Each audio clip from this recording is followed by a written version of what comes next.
அஸ்ஸலாமு அலைக்கும் வரஹ்மத்துல்லாஹி. பொதுவா ஒட்டுமொத்தமா நம்முடைய மனம் ஏன் கலங்குகிறது, ஏன் பதறுகிறது, ஏன் துன்பப்படுகிறது அப்படின்னு நினைக்கும் பொழுது அதுக்கு பொதுப்படையான சில தீர்வுகள் இருக்கிறது. பர்ட்டிகுலரா இப்ப நாம பார்த்த ஒவ்வொரு விஷயத்துக்குமான தனித்தனியான தீர்வுகளும், பொதுவான தீர்வுகளை தாண்டி இந்த விஷயத்தை இப்படி பார்க்கணும், அந்த விஷயத்தை அப்படி பார்க்கணும் அப்படிங்கிற மாதிரியான தனியான விஷயங்களும் இருக்கிறது. இப்ப நாம இது எல்லாத்தையுமே கொஞ்சம் அனலைஸ் பண்ணி உள்வாங்கிக்கிட்டோம்னா உண்மையில அல்லாஹ்வுடைய கிருபையினால நம்ம மனம் கலங்க வேண்டிய தேவையே இல்லை. ரொம்ப கவலைப்படுற, துன்பப்படுற, டென்ஷன்ல இருக்கிற, என்ன பண்றதுனே தெரியல, பிரச்சனைக்கு மேல பிரச்சனையா இருக்குது, எப்படிதான் வாழ போறேன்னே தெரியல, எங்க பார்த்தாலும் பஞ்சாயத்தா இருக்கு அப்படின்னு உழண்டுகிட்டு இருக்கிறோம்ல, அந்த மன உளைச்சல்ல இருந்து நம்ம வெளியே வந்துடலாம். வெளியே இது வெறும் வாய் வார்த்தை கிடையாது, நிஜமா பிராக்டிக்கல். இதுதான் இஸ்லாம் அதுக்கு வழி சொல்லுது. இஸ்லாத்தை ஆய்வு செஞ்சு பார்த்துட்டு இன்றைக்கு மேற்கத்திய உலகத்துல பல்வேறு பல்கலைக்கழகங்கள்ல பாடத்திட்டத்துல இஸ்லாம் சொல்லுகிற இந்த விதிமுறைகள் எல்லாம் பாடமாக கற்றுக் கொடுக்கப்பட்டு அது உளவியல் என்கிற பெயரால் ஒரு பெரும் துறையாக இன்றைக்கு வளர்ந்து நிற்கிறது. உளவியல், உள்ளம் சார்ந்த உள்ளத்தை உளவியலுடைய செய்தி என்னன்னு கேட்டா, உள்ளத்தை பக்குவப்படுத்துவது எப்படி, உள்ளத்தை நிதானமாக வைத்துக் கொள்வது எப்படி, உள்ளத்தை எல்லா காரியங்களுக்கும் தயார்படுத்துவது எப்படி, உள்ளத்தை தோல்வியில் இருந்து மீண்டு எழச் செய்வது எப்படி, உள்ளத்தை மேலும் மேலும் வெற்றிகளை குவித்துக் கொண்டே செல்வதற்கு பக்குவப்படுத்துவது எப்படி, வளப்படுத்துவது எப்படி, சீர்படுத்துவது எப்படி, எல்லாம் சேர்ந்ததுதான் உளவியல். சைக்காலஜி அப்படின்னு இன்னைக்கு உலகம் முழுக்க எல்லா நாட்டிலையும் பாடங்கள் படித்து கொடுக்கப்பட்டு கொண்டே இருக்கிறது. அந்த சைக்காலஜி எல்லாம் மிஞ்சுகிற சைக்காலஜியை அல்லாஹ் ரசூலும் சின்ன சின்ன வார்த்தைகளை ஒத்த வரியில ஒத்த வசனத்துல ஒரு வரலாற்று செய்தியில ஒரு நிகழ்வுகள் வழியாக நமக்கு சொல்லி தந்திருக்கிறாங்க. ஆனால் அதோட சிக்கல் என்ன தெரியுமா, நம்ம கையில அவ்வளவு சூப்பரான மெட்டீரியல் இருக்கு, ஆனா அதிகமான புலப்பம் எங்க இருக்குன்னா நம்மகிட்ட தான் இருக்கு. அதிகமா புலம்புறது எங்க, துன்பப்படுறது எங்க, மனம் கலங்கி தவிப்பது எங்கன்னு பார்த்தா நம்மகிட்ட தான் இருக்கு. என்ன காரணமா இருக்கு தெரியுமா? யோசிச்சு பார்த்தா எனக்கு ஒரு காரணம் தெரியுது, அதை தாண்டி காரணம் இருக்கலாம். எனக்கு இப்படி ஒரு காரணம் தெரியுது. என்ன காரணம்னு கேட்டா, நம்மகிட்ட இருக்கிற விஷயம் என்ன என்கிற தெளிவு அறிவே நமக்கு இல்லை. நம்மகிட்ட ஒண்ணு இருக்குங்கிறதே நமக்கு தெரியல. ஃபர்ஸ்ட் நம்மகிட்ட இப்படியான ஒரு பெரிய மெட்டீரியல் நம்ம கையில இருக்குன்னே தெரியல. தெரிஞ்சா நம்ம பயன்படுத்திருப்போம். சரி, அது ஏன் தெரியாம போச்சு, நம்ம கையில வச்சுக்கிட்டே ஏன் தெரியல அப்படின்னா, அது ரொம்ப ஈஸியா கையில வந்து சேர்ந்துருச்சு. ஃப்ரீயா கொடுத்தா அவ்வளவுதான், ஒண்ணுக்குமே மதிப்பு இருக்காது. மார்க்க செய்திகள் உட்பட நமக்கு இந்த மார்க்கம் எப்படி கிடைச்சிச்சு? அத்தா வழியா, அம்மா வழியா, தாத்தன் பாட்டன் அப்படி கிடைச்சிருச்சு இல்ல. நம்ம முஸ்லீம் எடுக்கல இல்ல, அதுக்குன்னு உழைச்சி படிச்சு சிரமப்பட்டு உள்வாங்கி அப்படியெல்லாம் இல்லைல்ல. சரியா தப்பா அனலைஸ் பண்ணி அப்படியெல்லாம் அனலைசிங் நடந்துருந்துச்சு அப்படின்னா, ஏப்பா அனலைஸ் பண்ணுகிற இடத்துல போகிற வழிகள் எல்லாம் உங்களுக்கு செய்திகள் கிடைச்சிக்கிட்டே இருக்கு. இங்க ஒரு ரத்தினம் கிடைக்கிறது, இங்க ஒரு முத்து கிடைக்கிறது, இங்க பவளம் கிடைக்கிறது, இங்க தங்கம் கிடைக்கிறது, இங்க வைரம் கிடைக்கிறது அப்படின்னு பார்த்து பார்த்து பார்த்து நீங்க அப்படியே வியந்து போய் இருந்திருப்பீங்க. இங்க இவ்வளவு மெட்டீரியல் இருக்குன்னு உங்களுக்கு தெரிஞ்சிருக்கும். நமக்கு ஏன் தெரியல அப்படின்னா, ஆல்ரெடி நம்ம கையில மொத்தமா கொடுத்துட்டு போயிட்டாங்க. நம்ம அத்தா முஸ்லீமா, அம்மா முஸ்லீமா, புள்ள முஸ்லீமா சீல் வச்சாச்சு பிறந்த உடனே. அல்லாஹ் முஸ்லீமா தான் பிறக்க வைக்கிறான். ஆனா நம்ம எப்படி முஸ்லீம் ஆகும்?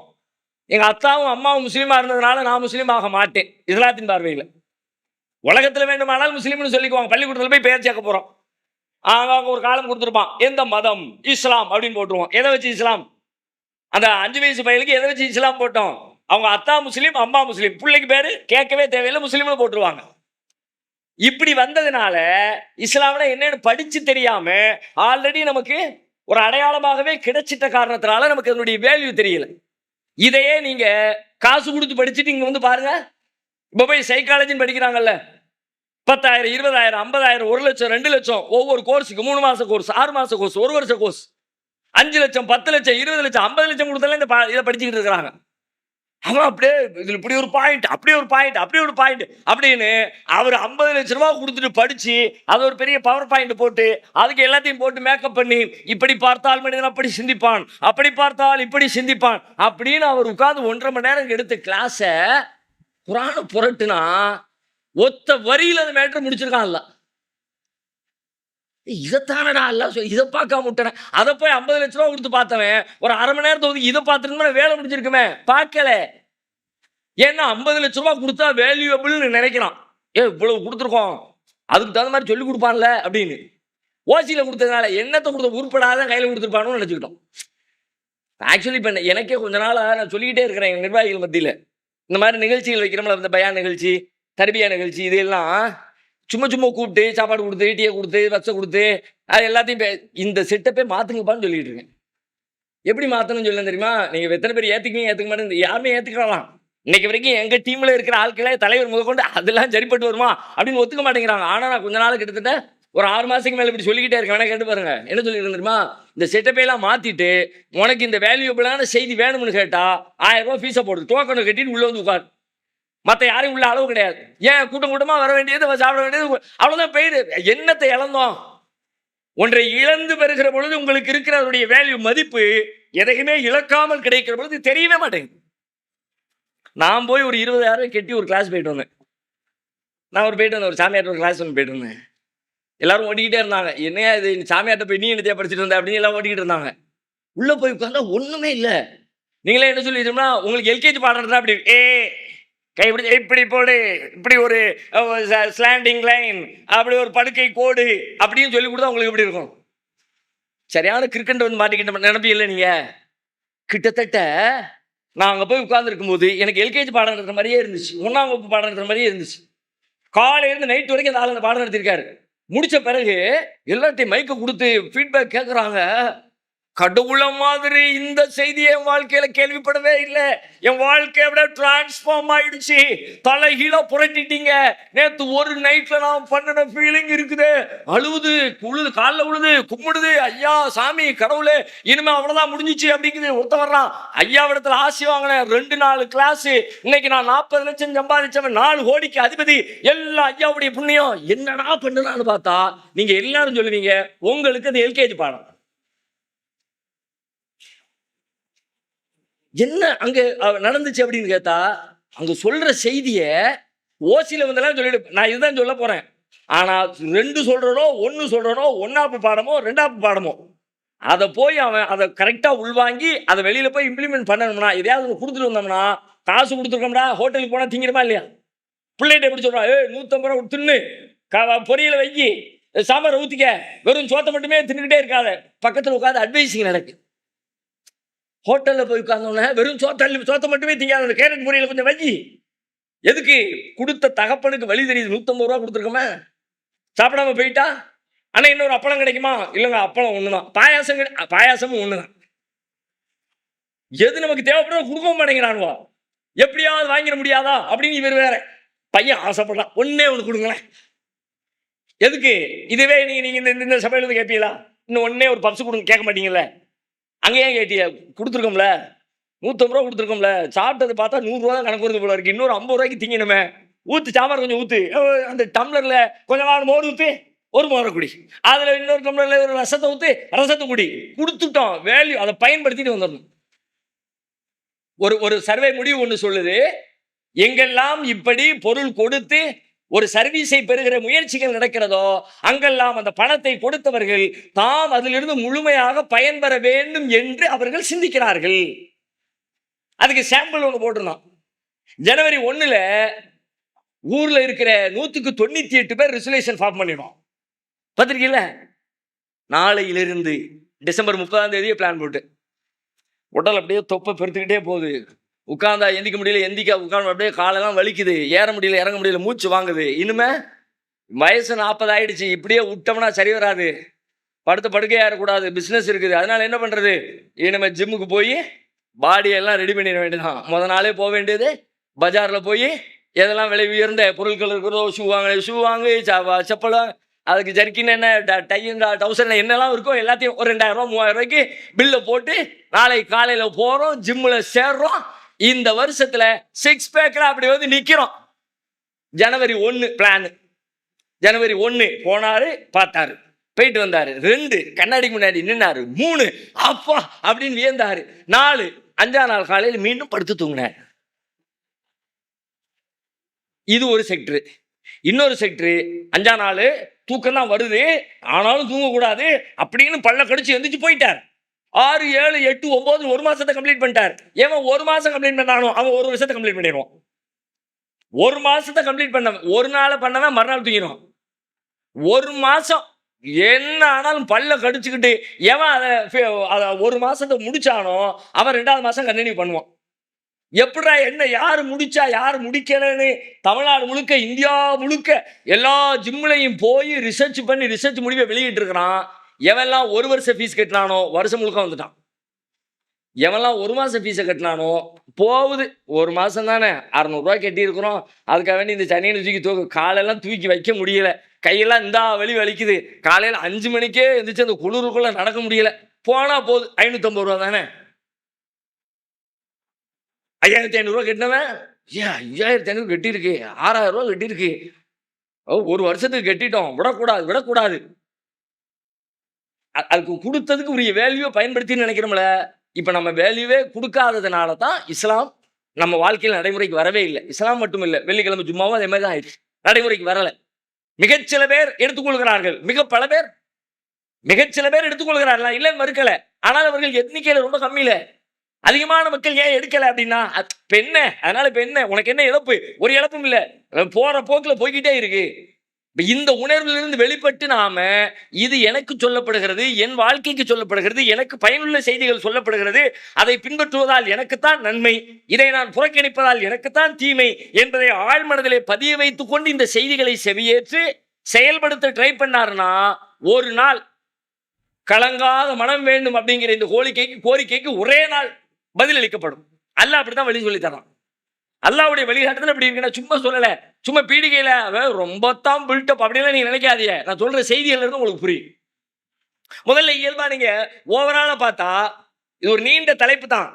இருந்தாலும் ஒரு ஷார்ட்டா நம்ம பார்ப்போம். ஓவரால பார்த்தா நீங்க பெரும்பாலும் இந்த கலக்கங்கள் ஏன் வருகிறது, ஏன் நம் மனம் தளர்கிறது? வாழ்க்கையில் துன்பங்கள், துயரங்கள், பிரச்சனைகள், நெருக்கடிகள் இல்லாத வாழ்க்கை யாருக்குமே இல்லை. கண்டிப்பா நீங்க துன்பத்தை சந்திச்சே தீருவீங்க. இந்த உளவியலை படிச்ச உடனே வாழ்க்கையில துன்பம் இல்லாம போயிருமானா முடியாது. துன்பம் இருக்கும். துன்பமற்ற வாழ்க்கை, கவலையற்ற வாழ்க்கை, பிரச்சனையற்ற வாழ்க்கை, சிக்கலற்ற வாழ்க்கை உலகத்தில் யாருக்கும் அல்லாஹ் அப்படி ஒரு வாழ்க்கையை கொடுக்கவே இல்லை. அப்படி கொடுக்கிறாரு யாருக்கு கொடுத்துருக்கணும்? அல்லாஹ் யாரும் ரொம்ப நேசித்தார் அவங்களுக்கு கொடுத்துருக்கணும்ல.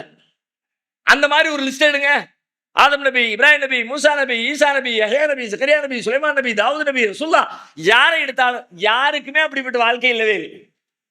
எல்லாருக்கும் பிரச்சனை. ஆனா நம்ம என்ன நினைக்கிறோம், நமக்கு மட்டும்தான் பிரச்சனை, மற்றவன்லாம் நல்லா இருக்கான். இப்போ எல்லாத்தையும் சொல்லிக்கிட்டா இருப்பான். நேற்று நான் ஒரு டவுன் பஸ்ஸில் அங்கேருந்து இப்படி எங்கள் ஊரில் இருந்து டவுன் பஸ்ஸில் போகிறேன். நேற்று திருநெல்வேலி பேட்டையில் நிகழ்ச்சி. எங்கள் ஊரில் இருந்து நான் அப்படி டவுன் பஸ் ஏறி போய்கிட்டு இருக்கிறேன். பஸ்ஸுக்காரன் அந்த ஸ்பீக்கர் விட்டு அலற விட்டுருக்குறான். பாட்டு எல்லாம் சும்மா குத்துப்பாட்டு. குதூகலம் எந்த அளவுக்கு குதூகலம்னா எல்லாம் கையை தாளம் போடுற அளவுக்கு சத்தம், ஹெவி சவுண்டு. கண்டக்டருக்கு நம்ம சொல்கிற வார்த்தை கூட புரிய மாட்டேங்குது. அவர் எப்படி 1க்கு 7 தடவை கேட்குறாரு. எனவே டவுனா, எனவே பேட்டையா, கேட்டு கொடுக்குற அந்த அளவுக்கு சத்தம். வண்டி இப்படி போகுதா, போய்கிட்டே இருக்கும்போது ஏத்தாப்புல இன்னொரு வண்டி வருது. நான் ஜன்னல் ஓரத்தில் உட்காந்துருக்கேன். பக்கத்தில் அடுத்த வண்டிக்காரன். அந்த வண்டியில் இருக்கிற பக்கத்து வண்டியில் இருக்கிற மக்களே எல்லாம் பார்க்குறேன். எங்க எல்லாத்தையும் அப்படியே வினோதமாக பார்க்குறாங்க. அதுவும் ஒரு பஸ், இது ஒரு பஸ்ஸு. அந்த பஸ்ஸில் இருக்கிறவன் இந்த பஸ்ஸில் இருக்கிறவன அப்படியே எல்லாருடைய முகத்திலே ஒரு வகையான சிரிப்பு, ஒரு புன்முறுவல், ஒரு சந்தோஷம். எப்படி சந்தோஷம் தெரியுமா? என்ன ஹாப்பியா இருக்கான் பார். இந்த பஸ்ஸில் இருக்கவன் எல்லாம் எவ்வளவு மகிழ்ச்சியா இருக்கான் பார். போடுற பாட்டு சத்தத்தை கேட்டு அவ்வளவு ஜாலியா இருக்கான் பார் அப்படின்னு அந்த பக்கத்தில் உள்ளவன் ஃபீல் பண்றான். அப்ப அந்த புறச்செயல்களை பார்த்து பக்கத்தில் உள்ளவன் என்ன முடிவு வந்துட்டான், ஒரு ஆடியோ சவுண்டு ஓடுது, அதுவும் பயங்கர சத்தமா இருக்கு, போடுற பாட்டு எல்லாமே ஓடிக்கிட்டு இருக்கிற பாட்டெல்லாம் ரொம்ப குதூகலமான டப்பா குத்து பாட்டா ஓடுது. அப்ப இருக்கவன் எல்லாம் ஹாப்பியா இருக்கான். உண்மையிலே எல்லாமே ஹாப்பியா வரலாம். உட்காந்து கேட்டாதான் தெரியும். ஐயோ ஏன்டா இவன்ட்ட நல்லா இருக்கேன்னு கேட்ட முடியாது. பார்த்துக்கலாம், அதை என் பாய் கேட்குறியேன்னு ஆரம்பிச்சிருவோம் 1/2 மணி நேரம். ஐயோ இவன்ட்ட நலம் விசாரிக்கவே கூடாதுரா அப்படின்னு நாளைக்கு கவனமா. அந்த மாதிரி என்கிட்ட கேட்டாதானே தெரியும். நீங்களா முடிவு. அது மாதிரி நம்ம எல்லாரும் என்ன பண்ணிக்கிட்டோம், நமக்கு மட்டும்தான் பிரச்சனை. நம்மளை எல்லாம் நல்லா தான் இருக்குவோம், எல்லாம் அப்படித்தான் இருப்பாங்க. எப்போ பார்த்தாலும் மூஞ்சி இஞ்சி தின்ன குறை மாதிரியே வச்சுக்கிட்டே எவன்டா கிடப்பான் சொல்லலாம். நான் ரொம்ப கஷ்டப்படுறேன், எங்கள் வீட்டில் கொஞ்சம் அது பிரச்சனை இருக்கு, என் புருஷன் வேலைக்கு போக மாட்டேங்கிறாரு, நான் தான் உழுந்து அப்படி எல்லாரும் பேசவே செய்வோம். தேவைப்படுற இடத்துல பேசுவோம், தேவைப்படுற இடத்துல வாய் மூடி அவன் உள்ளுக்குள்ள. நீங்க எப்படி உள்ள ஆசைப்படுறீங்களோ அது மாதிரி இருக்கவே எல்லாம் ஆசைப்படுறான். ஒரு பேச்சுக்கு இப்படி வேணா ட்ரை பண்ணி பார்ப்போமா? எப்படி ட்ரை பண்றது? இப்போ நம்ம மட்டும்தான் பிரச்சனை, மற்ற எல்லாம் நல்லா இருக்கும். உங்க பிரச்சனையை கொண்டு வாங்க. சும்மா இப்போ இப்படி ஒரு இமேஜ் கற்பனை பண்ணி பாருங்க. ஒரு கூடையா வச்சிருக்கோம், கூடையில பிரச்சனையை கொண்டு வந்து போடுறோம். ஒரு கற்பனைக்கு தானே, கூடையில எப்படா போடுறதுன்னு கேட்காதீங்க. ஒரு கற்பனைக்கு உங்க பிரச்சனையெல்லாம் கொண்டு வந்து போட்டாச்சு. நீங்க ஒரு கூடையை போட்டுருங்க, அடுத்து இன்னொரு கூட, அடுத்த அவருக்கு பிரச்சனை கொண்டு போடுவோம். கூடையை மாத்திருவோமா? இந்த பிரச்சனைலாம் உங்களுக்கு, அந்த பிரச்சனைலாம் உங்களுக்கு. அவ்வளவுதான், நெஞ்சே வெடிச்சிரு. நான் பரவாயில்ல இதுக்கு, அவன் பார்த்தா அந்த என் புருஷன் தங்கமுல இதுக்கு அப்படின்ட்டுருவீங்க நீங்க. ஏன்னா அந்த அம்மா வந்து போட்டிருக்க அந்த லிஸ்ட் எடுத்து பார்த்தா டெய்லி குடித்து விட்டு வந்து ஐயோ ஐயோ எல்லாம் அப்படித்தான். ஊர்வலம் முழுக்கவே பஞ்சாயத்துல சிக்கல்ல சிரமங்கள்ல சிரமம் இல்லாத வாழ்வு யாருக்கும் இல்லை. முதல் பாயிண்ட். சிரமம் இல்லாத வாழ்க்கை, துன்பம் இல்லாத வாழ்க்கை, இழப்பில்லாத வாழ்க்கை உலகத்தில் யாருக்கும் இல்லை. இதை உட்கார்ந்து நீங்க அசை போடணும். இதை வெறுமனே கேட்டுட்டு போனாலும் மனம் கலங்கத்தான் செய்யும். நான் முதல்ல சொன்ன மாதிரியே இது வேல்யூபிளான செய்தின்னு நினைச்சா இது நான் சொல்ற செய்தி இல்ல, நம்ம படைச்ச ரப்புல் ஆலமீன் சொல்ற செய்தி. நபிகளாருக்கு இதே மாதிரி ஒரு கலக்கம் வருகிறது. நம்மளை மட்டும் ஏன் தான் இந்த பாடுபடுத்துறான்னு அவ்வளோ தெரியலையே. ரசூலுல்லாஹ்வுக்கே இந்த ஃபீல் வருது. அல்லாஹ் சொல்றான் ஃபஇன் கذبوك فقد كذب رسل من قبلك فصبروا على ما كذبوا وأوذوا. உங்களை ஏத்துக்க மாட்டேங்கிறான், நீங்க நபி இல்லைன்னு பொய்ப்படுத்துறான் அப்படின்னு நினைச்சு நீங்க கவலைப்படுறீங்க, அப்படித்தானே? இதுக்கு முன்னாடி இருந்தவங்க எல்லாத்தையும் ஏத்துக்கிட்டாங்களோ? ஃபஇன் கذبوك فقد كذب رسل من قبلك. உங்களை பொய்ப்படுத்தினால் உங்களுக்கு முன்னர் வந்த எல்லா தூதர்களையும் தான் பொய்ப்படுத்தி இருக்கிறார்கள். உங்களை நோவினைப்படுத்தினா உங்களுக்கு முன் வந்தவர்களையும் தான் நோவினைப்படுத்தி. என்னமோ உங்களை மட்டும் ரசூலுல்லாஹ் சைலண்ட் ஆயிட்டாங்க. அப்ப நம்ம இதுல பெருசா அலட்டிக்கிறதுக்கு எல்லாத்துக்கும் உள்ளதுன்னு நீங்க நினைங்க. உங்களுடைய மனம் கலங்குவதிலிருந்து நீங்கள் வெளியே வருவீர்கள். எதுவெல்லாம் உங்கள் உள்ளத்தை கலங்க செய்கிறதோ அப்பொழுதெல்லாம் இது எனக்கு மட்டும் உரியதல்ல, இது உலகத்தில் அனைவருக்கும் உரியது என்கிற உணர்வை, சிந்தனையை உங்கள் உள்ளத்திலே கொண்டு வந்து அப்படியே நிலைநிறுத்தி யோசித்து பாருங்கள். கண்டிப்பாக நீங்கள் அந்த கலக்கத்திலிருந்து வெளியில வருவீர்கள். ஏன்னா இயல்புல எல்லாத்துக்கும் ஒரு துன்பம் வந்துச்சுன்னா மனுஷன் ஏத்துக்குவோம். ஒரு கரண்ட் போகட்டுமே, தம்பி ஏத்தோட்டு கரண்ட் இருக்கா பார்த்துட்டா அங்க போயிட்டுருவான். எதா அங்கேயும் கரண்ட், அங்கேயும் இல்லையா அப்போ ஓவர். நமக்கு போனவொன்னு பகீர்னு இருந்துச்சுல, என்னடா இது கரண்ட் எடுத்துட்டான், இன்னும் தேங்காய் சட்னி அரைக்கல, தேங்காய் கீரி தான் வச்சிருக்கேன் அரைக்கலையே, மிக்சி எப்படி போட்டுறது தெரியலையே, பெரிய கவலை தான். ஆனா ஏத்த வீட்டுக்கும் கரண்ட் இல்லை, பக்கத்து வீட்டுக்கும் கரண்ட் இல்லை, பின்னாடி உள்ள வீட்டுக்கும் கரண்ட் இல்லை, ஓவர் இடத்துக்கும் கரண்ட் இல்லை. அது சைக்காலஜி அப்படித்தானே இருக்கு, இயல்பா இருக்கா இல்லையா? வெளியில சூரியன் பயங்கரமா கொளுத்துது, சம்மர் வந்துருச்சு அப்படின்னா என்ன வெயில் காட்டமா இருக்குது, அப்பா போக முடியல, பெரிய மனம் கலங்கி தளர்ந்து வருத்தப்பட்டு எத்தனை பேர் இருந்திய? சொல்லிக்கிட்டே போய்கிட்டே இருந்திய. என்ன வெயிலா இருக்கு, எத்தனை ஜூஸை குடிச்சாச்சு, தாகம் அடங்குவனாங்கு, இளநிய குடிச்சாச்சு, சர்பத்தை குடிச்சாச்சு, செவனப்பை குடிச்சாச்சு, ஆனாலும் வீட்டுக்கு வந்து 1 லிட்டர் தண்ணியை குடிச்சாச்சு, தாகம் அடங்கு, அவ்வளவுதான். அந்த துன்பத்துக்கு நீங்கள் காட்டுற ரியாக்ஷன் இவ்வளவுதான். அதுக்கப்புறம் சாயங்காலம் ஆயிடுச்சு, இருட்டிடுச்சு, கூலாயிடுச்சு, தூங்கியாச்சு, மறுநாள் காலையில் வெளிச்சம் வந்துருச்சு, வெயில் வந்துருச்சு, வெயில் வந்துருச்சு, திரும்ப அதே மனம் கலங்கி தளர்ந்து வருத்தப்பட்டு ஐயோ நமக்கு மனம் இப்படி எல்லாம் தவிக்கிறதே. வரலையே, ஏன் வரல? ஏன் வரலன்னா எல்லா பேருக்கும் தான் வெயில் அடிக்கும், எனக்கு மட்டுமா? ஸ்பெசிஃபிக்கா உங்களுக்கு மட்டும் அல்லாஹ் போட்டு விட்டான்னு வைங்க, சூரியன் அப்படியே ஃபோக்கஸ் பண்றான், அவன் ரொம்ப தெரிஞ்சுக்கிட்டு எங்க போனாலும் ஃபோக்கஸ் அந்த பக்கம் திருப்பு கேமரால அப்படிங்கிறது மாதிரி ஃபோக்கஸ், சூரியன் ஃபோக்கஸ் அவன் மேல திருப்பு அப்படின்னு. வீட்டுக்கு போனா உங்க மேல வெயில் அடிக்கும், வெளியே போனா உங்க மேல வெயில் அடிக்கும், மற்ற எல்லாரும் நிழல்ல உட்காந்துருக்கான், நான் மட்டுமே வெயில், அவ்வளவுதான் செத்துருவான். இப்ப ஏன் சாவல தெரியுமா? எல்லாத்துக்கும் தான் வெயில் அடிக்க. சைக்காலஜி புரியுதா இல்லையா? இந்த சைக்காலஜிக்கு தான் 50 லட்சம் ரூபா கொடுத்து படிச்சுட்டு உட்காந்து அவர் மேப் போடுறார். இதை ஒரு வரியில அல்லாஹ் சொல்லிட்டான். ஒத்த வரியில ரசூலுல்லாஹ் சொன்ன ஒரு வரி செய்தியில உங்களை பொய்ப்படுத்தினால் இருந்த அனைவரும் தான் பொய்ப்படுத்தப்பட்டிருக்கிறார்கள் என்ற ஒற்றை செய்திக்குள்ளே மனிதனின் உளவியலை அல்லாஹ் அப்படியே தத்ரூபமாக படம் பிடித்து விட்டான். குழந்தை பேர் நம்ம எல்லாருக்கும் தெரியும், ஆம்பளைங்களை விட்டுருவோம், பொம்பளைங்க எல்லாத்துக்கும் தெரியும். எத்தனை வேதனை, எத்தனை துன்பம் சொல்லவே முடியாது. விஞ்ஞானிகளை என்ன சொல்றான், இப்ப அது கடுமையான வேதனைடா, அவன் என்னத்தை சொன்னாலும் கடுமையான வேதனை போல இருக்குன்னு நம்ம கேட்கத்தான் முடியதை விட புரியலாம் முடியல. நம்ம எத்தனை பேரால புரிஞ்சுக்க முடியும் சொல்லுங்க பார்க்கலாம். கீழே விழுந்த அடிபட்ட வேதனையே புரிஞ்சுக்குவோம், பல்லு வலி வந்த வேதனையே பல்லு வலி புரிஞ்சுக்குவோம். ஏன் நமக்கு பல்லு வலி வந்திருக்குல்ல. தலைவலி தமிழ்ல சொல்லுவாங்க, தலைவலியும் காய்ச்சலும் தனக்கு வந்தாலும் தெரியுமான்னு. அதே மாதிரி எது எல்லாம் நமக்கு வந்துச்சோ அதுவெல்லாம் புரிஞ்சுக்குவோம். தலைவலின்னு ஆமாப்பா தலைவலி வந்தாலே டென்ஷன்ப்பா, ஒரு வேலையும் நடக்காதுப்பா, புரிஞ்சுக்குவோம். பல்லுவலி பல்லு வலியா அவ்வளவுதான், ஒன்னும் திங்க முடியாது, பேச முடியாது, வாய் பிடிச்சிக்கிட்டே இருக்கணுமே, எப்பா எந்த வழி வேணாலும் வரலாம்ப்பா, அந்த பல்லு வலி மட்டும் வரவே கூடாதுப்பா, புரிஞ்சுக்குவோம்.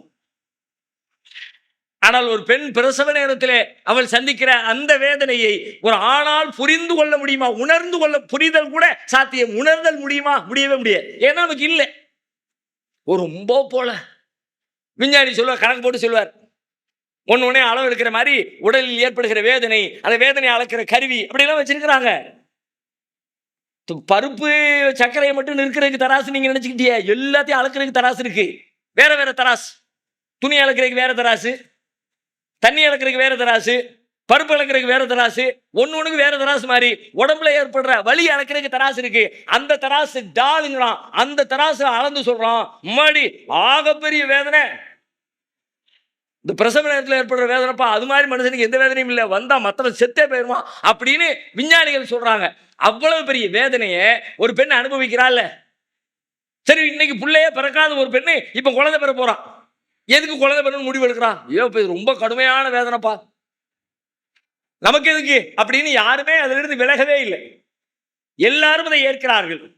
குழந்தை பிறப்பு நடந்து கொண்டே நிகழ்ந்து கொண்டே இருக்கிறது உலகத்திலே. வேதனை தான், துன்பம் தான், துயரம் தான். ஆனாலும் அந்த துன்பத்தை பேசிக்கொண்டே, அது குறித்த உரையாடலை கணவரோடு பகிர்ந்து கொண்டே, முதல் குழந்தை பிறந்ததுக்கு பிறகு அதுக்கப்புறம் வருஷம் 10 வருஷமும் பிள்ளை இல்லாட்டியும் சரிதான், அந்த பிரசவ நேரத்துல கதகதையா 1000 தடவை சொல்லி பையன் தலையாட்டிக்கிட்டே என்ன வேதனை தெரியுமா, அப்படியே அடிச்சு போட்ட மாதிரி கிடந்துச்சு. அப்பவும் கூட எனக்கு மனசு பூரா என் பிள்ளை மேலதானே இருந்துச்சு. இதெல்லாம இருக்கும். ஆளாளுக்கு அவங்களுக்கு என்னென்ன ஃபீலிங்கோ அப்படி சொல்லத்தான் செய்வாங்க, நம்ம கேட்கத்தான் செய்ய, வேற வழியே இல்லை. ஆனால் இத்தனை பெரிய துன்பத்தை எல்லா பெண்களும் ஏற்றுக்கொண்டே இருக்கிறார்களே, என்ன காரணம்? எனக்கு மட்டுமா இது? எல்லாத்துக்கும் தான். உலகத்துல அந்த பொம்பு உன் மனைவிக்கு மட்டும்தான் பிரசவ வேதனை அப்படின்னா வேண்டான்றவா, பிள்ளையே வேண்டாம். ஏன் அந்த முடிவுக்கு வரல? எல்லோரும் அனுபவிக்கிற பொழுது எனக்கு மட்டும் என்ன, அது வேதனையாக இருக்கட்டும் இன்பமாக இருக்கட்டும், ஊருக்கு எல்லாத்துக்குள்ளது எனக்கு ஏற்றுக்கொள்வான். இந்த ஒரு பொது விதியை உள்ளத்துல வைங்க. உங்கள் வாழ்க்கையில் நீங்கள் எத்தனை பெரிய துன்பம் என்று சொன்னாலும், என் பிள்ளை மௌத்தா போயிட்டான் இருக்கட்டும், உங்களுக்கு மட்டுமா மௌத்து? ஒரு ஊர் உலகத்துல மற்ற பிள்ளைங்க மௌத்தா போலையா? எனக்கு நஷ்டமாயிடுச்சு, உங்களுக்கு மட்டுமா நஷ்டம்? ஊர் உலகத்துல நஷ்டமா ஆகலையா? மனைவி இறந்துட்டா, ஓ மனைவி மட்டும் தான் இறந்தானா? மற்றவனுக்கு எல்லாம் மனைவி உயிரோடு தான் இருக்கிறாங்களா? எங்க அப்பா இறந்துட்டார், என்னத்தை சொல்லு நீ? உலகம் ரிப்பீட்டு, புதுசு ஒண்ணுமே கிடையாது. ஆதம் அலைஹிஸ்ஸலாம் காலத்துல என்னவோ அதுதான், இப்ராஹிம் நபி காலத்துல என்னவோ அதுதான், ரசூலுல்லாஹ் காலத்துல என்னவோ அதுதான். உலகம் முழுக்க இங்க என்னவோ அதான் அமெரிக்கா, அமெரிக்கால என்னவோ அதான் ஆப்பிரிக்கா, ஆப்பிரிக்கால என்னவோ அதான் ஜப்பானு, ஜப்பான்ல எதுவோ ஸ்பெயின், ஸ்பெயின்ல எதுவோ உசிலம்பட்டு, உசிலம்பட்டுல எதுவோ அதான் திருப்பூர். ஊர் உலகம் முழுக்க எல்லாம் துன்பமற்ற வாழ்வே இல்லை. துன்பம் இருக்கும், எல்லாத்துக்கும் துன்பம் இருக்கு. வேற வேற வேரியன்ட்ல இருக்கு. அவனுடைய சூழலுக்கு தகுந்த மாதிரி இருக்கு, அவனுடைய அறிவுக்கு தகுந்த மாதிரி இருக்கு, அவனுடைய பொருளாதாரத்துக்கு தகுந்த மாதிரி இருக்கு. 10 லட்ச ரூபாய் முதலீடு பண்ணி பிசினஸ் பண்ண நானு 8 லட்சம் ரூபாய் நஷ்டமாயிடுச்சுன்னு உட்கார்ந்தோம்னா 10 கோடி ரூபாய் பிசினஸ் பண்ணிட்டு லாஸ் ஆகி 8 கோடி ரூபாய் லாஸ்ன்னு உட்கார்ந்துருப்பான். வலி 2 பேருக்கும் ஈக்குவல். ஏன்னா என்கிட்ட இருந்தது மொத்தம் 10 லட்சம், அதுல 8 காலி. அவன்கிட்ட இருந்து மொத்தம் 10 கோடி, அதுல 8 காலி. அவனுக்கு வழியும் அதே வழி, எனக்கு வழியும் அதே வழி, அனைவருக்கும் வழி என்கிற முதல் சூத்திரத்தை உள்ளத்திலே உள்வாங்குங்கள். உங்கள் வாழ்க்கையில் நீங்கள் இடர்படுகிற துன்பப்படுகிற பல்வேறு தருணங்களில் இருந்து நீங்கள் மீண்டு எழுந்து வெளியே வந்து விட முடியும். அடுத்து இன்னொரு செய்தியை மார்க்கம் சொல்கிறது. அல்லாஹ் இது குர்ஆனுடைய போதனையே நீங்க சொல்லிடலாம், இஸ்லாத்தின் போதனையே சொல்லலாம். நீங்க ரொம்ப அற்புதமான போதனை. ஆனா இது புரிஞ்சிச்சு அப்படின்னா இதை கரெக்டா உள்வாங்கி உள்ளத்துக்குள்ள உட்கார வச்சுட்டீங்க, வாழ்க்கை நபிமார்களுடைய வாழ்க்கை மாதிரிதான். ரசூலுல்லாஹ்வுடைய வாழ்க்கையிலே கஷ்டம் இருந்துச்சு, துன்பம் இருந்துச்சு. ஆனா கலங்களைய, தவிக்கலைய, துன்பப்படலைய, அழுது புலம்பலைய, போர்க்களத்துல நின்னாங்க. ஐயோ இப்படி ஆயிட்ட, மனம் தளரலைய. எல்லா இடங்களையும் சிக்கல் இருந்துச்சு, குடும்ப சிக்கலும் இருந்துச்சு, சமூக சிக்கலும் இருந்துச்சு, விமர்சன சிக்கலும் இருந்துச்சு, எல்லாம் இருந்துச்சு, எதிரிகளின் சிக்கலும் இருந்துச்சு. ஆனா ரசூலுல்லாஹ்வுடைய வாழ்க்கையில எங்கேயாவது எதையாவது பார்த்து இப்படி உட்கார்ந்துட்டாங்க ரசூலுல்லாஹ்னு ஒரு நிகழ்ச்சி உங்களால சொல்ல முடியுமா? எல்லாத்தையும் லெஃப்ட் ஹேண்ட்ல டீல் பண்ணாங்களா இல்லையா ரசூலுல்லாஹ்? அதன் பின்னணியில ஒரு சூத்திரம் இருக்கிறது. அது நபிகளார் மட்டுமல்ல, நபிகளாருக்கு முன்னால் வந்த எல்லா நபிமார்களும் இதை செய்தார்கள். அதை நீ பார், அதை நீ படி, அதை நீ சிந்தித்து, அதை நீ உணர்ந்து, அதை நீ உள்வாங்கு, உன் வாழ்வும் அதே போல மாறும் என்று அல்லாஹ் நமக்கு சொல்லுகிறார். அது என்ன சூத்திரம்? வேற ஒண்ணுமே இல்லை, ரொம்ப சிம்பிளான சூத்திரம் தான். நம்ம பல நேரங்கள்ல ஒரு துன்பம் வந்த உடனே அந்த துன்பத்துக்காக நாம் அலட்டுவது ஏன் என்று கேட்டால், அதற்கு பின்னால் ஒரு இன்பம் ஒளிந்திருக்கிறது, அதற்கு பின்னால் வர இருக்கிற இன்பம் குறித்த தெளிவும் ஞானமும் நமக்கு இல்லாத காரணத்தினால் நாம் இந்த துன்பத்திற்காக அலற்றுகிறோம். வாழ்க்கையில் உள்ள துன்பங்கள் எந்த துன்பமா இருக்கட்டும், அது சிறுசோ பெருசோ, ரசூலுல்லாஹ் சொல்றாங்க, அழகா இருக்கும். அந்த வார்த்தையை சொல்லவே நல்லா இருக்கும். மா யுஸீபுல் முஸ்லிம மின் நஸபின் வலா வஸபின் வலா ஹம்மின் வலா ஹுஸ்னின் வலா அதன் ஹத்தா ஷௌகத யுஷாக்குஹா இல்லா கஃபரல்லாஹு பிஹா ஹதாயா. ஒரு முஸ்லிமை வந்து அடைகிற எதுவாயினும், பெருந்துன்பமோ சிறுந்துன்பமோ, பெருங்கவலையோ சிறுங்கவலையோ, காலில் குத்துகிற முள் உட்பட அவன் சந்திக்கிற எதுவாயினும், இடிஞ்சு போய் உட்கார்ந்து ஒரு மாசம் சாப்பாடு தண்ணி இறங்கலன்னு சொல்லுகிற அளவிற்கு துன்பமோ, அல்லது நடந்து போய் கொண்டிருக்கிற பொழுது காலில ஒரு கல் தட்டி ஒரு 2 செகண்ட் அப்படின்னு காலை தூக்கிட்டு வைப்பவன், அந்த அளவுக்கு ஒரு சின்ன வேதனை எதுவா இருக்கட்டும், இந்த எல்லாவற்றிற்கும் பிரதிபலன் இருக்கிறது, நன்மை இருக்கிறது, பாவங்கள் அழிக்கப்படுகிறது, அதற்கு பின்னால் ஒரு நன்மை ஒளித்து வைக்கப்பட்டிருக்கிறது என்று நபிகளார் சொல்லுகிறார்கள். எது இருந்தாலும் உன் வாழ்க்கையில துன்பம் வந்துச்சா அது உள்ளுக்குள்ள ஒரு இன்பம் இருக்குன்னு அர்த்தம். நமக்கெல்லாம் தெரிஞ்ச ரொம்ப அறிமுகமான ஒரு திருக்குர்ஆனுடைய வசனம் சொல்லுங்க பார்க்கலாம். இந்த கருத்தை சொல்லக்கூடிய ஒரு வசனம் எல்லாருக்கும் சொன்ன உடனே நீங்களே சொல்லிடுவீங்க, இதனால சொல்லுங்க பாப்போம். வேற வேற வேற வேற வேற இன்ன மகள் உஸ்ரி யுஸ்ரா, இன்ன மகள் உஸ்ரி யுஸ்ரா தெரியும் தானே? சிரமத்தோடு லேசு இருக்கிறது, துன்பம் மட்டும் தனியா கிடையவே கிடையாது. அது ஒரு ஜோடி. ஜோடினா என்ன? 2 பக்கம் உள்ளதுன்னு அர்த்தம். உலகத்துல எதுக்குமே ஒரு பக்கம் உள்ள எதுவுமே கிடையாது. உலகத்துல எல்லாத்துக்கும் 2 பக்கம் தான். ஒரு பக்கம் உள்ள ஏதாவது காட்டுங்க.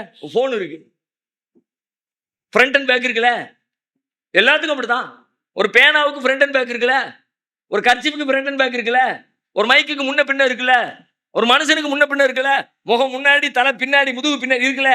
2 பக்கம் இல்லாமல் உலகத்தில் எதுவும் இல்லை. ஒரு நாணயமா 2 பக்கம், ஒரு வீடா 2 பக்கம், முன்பக்கம் பின்பக்கம், பேனா மேல் பக்கம் கீழ்பக்கம், மேல இருக்க ரூபா உள்பக்கம் வெளிப்பக்கம், இருபக்கம் இல்லாத எதுவும் உலகத்தில் இல்லவே இல்லை. அதுபோல வாழ்க்கையில 2 பக்கங்கள் எது தெரியுமா? ஒரு பக்கம் இன்பம், இன்னொரு பக்கம் துன்பம். இன்பம் வந்தால் பின்னால் துன்பம் இருக்கிறது, துன்பம் வந்தால் பின்னால் இன்பம் இருக்கிறது. இன்பம் இல்லாத துன்பம் இல்லை, துன்பம் இல்லாத இன்பம் இல்லை. இது 2ம் சேர்ந்த ஒட்டி சேர்க்கை, இதை பிரிக்க முடியாது. இன்பத்தை மட்டும் பிரிச்சு வச்சுக்கிறேன் உலகத்துல எவனும் இல்லை, வாழ்க்கை முழுக்க சொல்லவே முடியாது. அது 2, அது இன்னொரு பக்கம் பா, அது அதோடு சேர்ந்தது, அது அதனோடு சேர்ந்தது, அதை விட்டு பிரிந்ததல்ல, அதனோடு சேர்ந்தது. இன்பம் வேறு துன்பம் வேறு அல்ல. இன்பம் வந்தால் இன்பத்தோடு ஒட்டி கொண்டு இன்னொரு பக்கத்திலே உனக்கு துன்பம் இருக்கிறது, துன்பம் வந்தால் துன்பத்தோடு ஒட்டி கொண்டு அதன் பின்னால் இன்னொரு பக்கத்திலே இன்பம் இருக்கிறது. அது டைம், அது நீ தெரிஞ்சுக்கிறதுல உள்ள சிக்கல்லாம் இருக்கு. தெரிஞ்சுக்கிறது எப்படி? முன்பக்கம் வீட்டை பார்த்தாச்சு, பின்பத்தை பார்க்கறதுக்கு இங்கிருந்து அப்படியே டிராவல் பண்ணி அப்படி வரணும். இந்த வீட்டுக்கு ஒரு 5 நிமிஷம் டைம் எடுக்கலாம். இந்த தெருவின் பின்பக்கத்தை பார்க்கணும், அரை மணி நேரம் டைம் எடுக்கலாம். இந்த தெருவினுடைய முன்பக்கம் இது, தெருவின் பின்பக்கம் அது. அங்கிருந்து ஒரு தெருவை கிராஸ் பண்ணி அந்த பக்கம் போய் தெருவை பார்க்கறதுக்கு ஒரு தெருவின் பின்பக்கத்தை பார்க்க 1/2 மணி நேரம் ஆகலாம். ஒரு ஊரின் பின்பக்கத்தை பார்க்க 2 மணி நேரம் ஆகலாம். ஒரு மாநிலத்தின் பின்பக்கத்தை பார்க்க அதற்கேற்ப ஆகலாம். ஒரு செல்போனின் பின்பக்கத்தை பார்க்க இங்க பார்த்துட்டு அங்க போறதுக்குள்ள 7 மணி நேரம் ஆமா, அவ்வளவுதான். கண் சிமிட்டுக்கிற நேரம் கூட கிடையாது.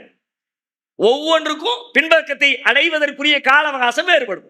சிலதுக்கு டக்குன்னு வரும், சிலது கொஞ்சம் லேட்டா வரும், சிலது இன்னும் கொஞ்சம் லேட்டா வரும், சிலது ரொம்ப லேட்டா வரும். ஆனா வந்தே தீரும். வராமல் இருக்குமா? பின்பக்கம் வராமல் இந்த வீட்டின் பின்பக்கம் வராது அப்படின்னு சொல்ற உண்டா? இல்ல, அப்படி ஒண்ணு கிடையவே கிடையாது. அப்ப துன்பம் என்றால் உன் துன்பம் வருகிற பொழுது கலங்குகிறாய், பிரச்சனைகள் கலங்குகிறாய், விமர்சனங்களை பார்த்து கலங்குகிறாய், இழப்புகளை பார்த்து கலங்குகிறாய், மரணங்களை பார்த்து கலங்குகிறாய், நஷ்டங்களை பார்த்து கலங்குகிறாய். அந்த கலக்கத்தின் பின்னால் ஒரு இன்பம் இருக்கிறது. அந்த இன்பத்தை நினைத்தால் இந்த கலக்கம் தேவையே இல்லாதது. இந்த துன்பம் ஏன் வந்துச்சு தெரியுமா? இது வந்தாத்தான், இது போன பிறகுதான் அது வர முடியும். அந்த இன்பம் வருவதற்காகவே இந்த துன்பம் முன்னால் வந்திருக்கிறது. இந்த ட்ரெயின் போன பிறகுதான் அந்த ட்ரெயின் வரும்னு சொன்னா இது போற வரைக்கும் அது அங்க வெயிட்டிங்ல நிற்கும். பிளாட்ஃபார்ம்ல இடமில்லை, ஹோல்ட் பண்ணி வை, அவுட்டர்ல லெவல் கிராசிங்ல நிப்பாட்டு வண்டிய. அது போனதுக்கு பிறகு திரும்ப வரும்ல.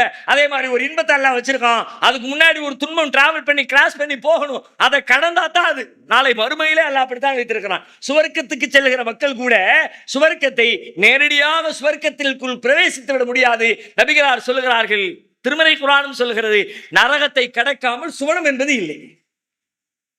குறைஞ்சபட்சம் ஒரு பாலத்தை போட்டு பாலத்துக்கு மேலேயாவது போ. எதுக்கு மேல? நரகத்துக்கு மேல ஒரு பாலம் போட்டு பாலத்தையாவது கட. இந்த துன்பம் இல்லாம அந்த துன்பம் கிடையாது, அந்த இன்பம் கிடையாது. டிராவல் பண்ணி கீழே இருந்து நெருப்பு எரியும் பொழுது உஷ்ணம் அடிக்கும்ல, பாலத்துக்கு மேல போனாலும் அப்படி இல்லாம முடியாதுல்ல. அப்போ ரெண்டு பக்கம் துன்பம் இல்லாமல் இன்பம் இல்லை. துன்பம் வந்துருச்சா கன்ஃபார்மா குறிச்சு வச்சுக்க, பின்னாடி ஒரு இன்பம் வரப்போகுது. இப்ப நீ எதுல போக்கஸ் பண்ண போறங்கிறதான் கேள்வி. வந்துருச்சே துன்பம்னு துன்பத்தையே அப்படியே லென்ஸ் வச்சு பார்த்து பூதாகரமாக்கி அப்படியே ஜூம் பண்ணி எம்மாம் பெருசு இருக்கு, துன்பம் ரொம்ப பெருசா இருக்கும். அதை அப்படி தள்ளி விட்டுட்டு ஸ்க்ரோல் பண்ணிட்டு பின்னாடி ஒரு இன்பம் வருத, அது என்னவா இருக்கும்? என்ன இன்பம் வரப்போகுது? என்னமா வச்சிருக்காயா? பெரிய பில்டிங் வாங்க போறோம்னா, பெரிய பதவி கிடைக்க போதா, பெரிய ஆளாக போறோம்னா, லட்ச ரூபாய் சம்பாதிக்க போறோம்னா, என்ன வரப்போகுதுன்னு தெரியலையா? அது என்னவா இருக்கும் அப்படின்னு யோசனை பண்ண அப்படியே ஃபீலிங் அப்படியே பறக்க ஆரம்பிச்சிடாரு. வீடாக தான் இருக்குன்னு நினைக்கிறேன். அதான் ரொம்ப நாளா கேட்டுக்கிட்டே இருக்கேன் அல்லாட்ட. அந்த அடி அடிச்சிருக்காங்கன்னா அநேகமா அந்த ஏரியாவில் நம்ம பிளான் போட்ட மாதிரி அந்த 50 சென்ட் நிலம் கைக்கு வரப்போகுதுன்னு நினைக்கிறேன். எப்படி இருக்கும் ஃபீல்? இங்க பஞ்சாயத்து அல்லாவிடத்துல, அல்லாவுடைய ஏற்பாட்டுல இல்ல, உன் பார்வையில் ரெண்டையும் வச்சாச்சு. நீ இதே பார்த்து ஐயா பெரிய வீடு கட்டியிருக்கான், மாளிகை பிரம்மாண்டமா இருக்கு, கண்ணாடியில செதுக்கி வச்சிருக்கான், தங்க இலைகளை போட்டு போத்தி வச்சிருக்கான், அற்புதமா இருக்கு, பார்த்து ரசிக்கிறதுக்கு அவ்வளவு இருக்கு. அதையெல்லாம் விட்டுட்டு நேரா கடைசியில் வச்சிருக்க பாத்ரூம்